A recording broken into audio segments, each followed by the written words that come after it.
Ladies and gentlemen, I think the two gentlemen have very eloquently stated what needed to be said, but from our government's perspective, obviously, we were very keen that Fiji Airways takes the next step forward in terms of actually becoming a truly international boutique airline. And the fact that FNPF came in with the funding at a very much needed time gave Fiji Airways that opportunity. Let me put it into perspective.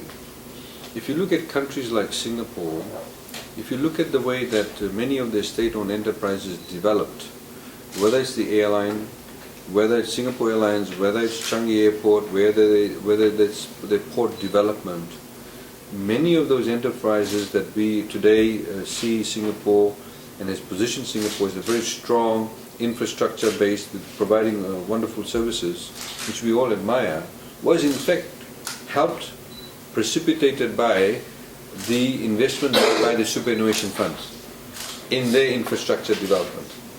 In Fiji, unfortunately, previous FNPF boards did not see any merit in doing that.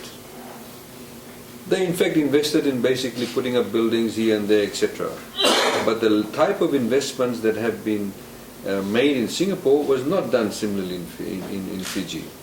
If only they had made those decisions in the 70s and 80s, it could have propelled Fiji into being a truly geographical hub, in having the right type of infrastructure.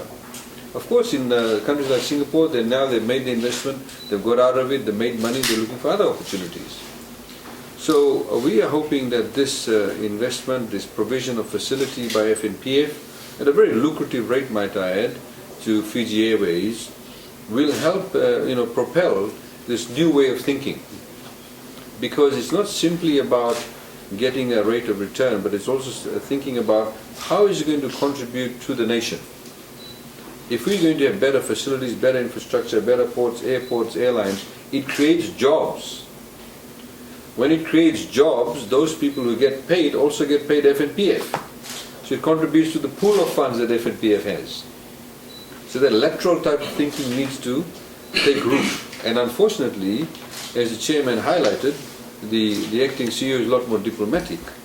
As the chairman highlighted, the reality is that the people who are very critical of this deal had absolutely no idea, to the point of being very obtuse. They did not have the facts, the figures, nor do they think laterally. They in fact politicize the entire issue. And Fiji is only going to progress if we depoliticize these types of transactions. Fiji is only going to progress if we depoliticize the areas of economic development. And this has created an economic development for Fiji. Today, Fiji Airways is obviously, as you know, is going to acquire or lease, with the option to purchase, I understand, a fourth A330, but 300 series as opposed to the 200 series. It gives more capacity. It gives Fiji Airways the opportunity to fly to new destinations. If we fly to new destinations, we are creating jobs, we are able to have more tourists come to Fiji. So I'd like to thank the FNPF board and the team for having the aptitude, the ability, and of course they had the audacity to venture into an area where people were very, very critical. And I think the Fiji Airways team is very much appreciative of that. The fact that today we have a early repayment amount of $20 million lump sum is also an indication that obviously Fiji Airways is doing well. As you know, they've announced their profits of $60 million pre-tax. They've also given dividends to the shareholders, including the Fijian government. And it's a win-win situation for everybody.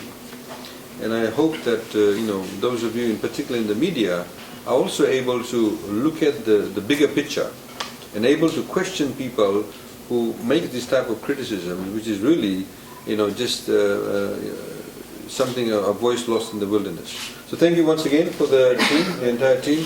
Thank you to the FNPF board, and thank you to Fiji Airways for making this initiative and making this early payment. And I'm sure all the members of FNPF obviously will be most happy about that. But also I think it creates a relationship between the two entities that can, be very much beneficial to both entities, including Fiji as a whole in the future. Thank you very much. Naka, please. Thank you.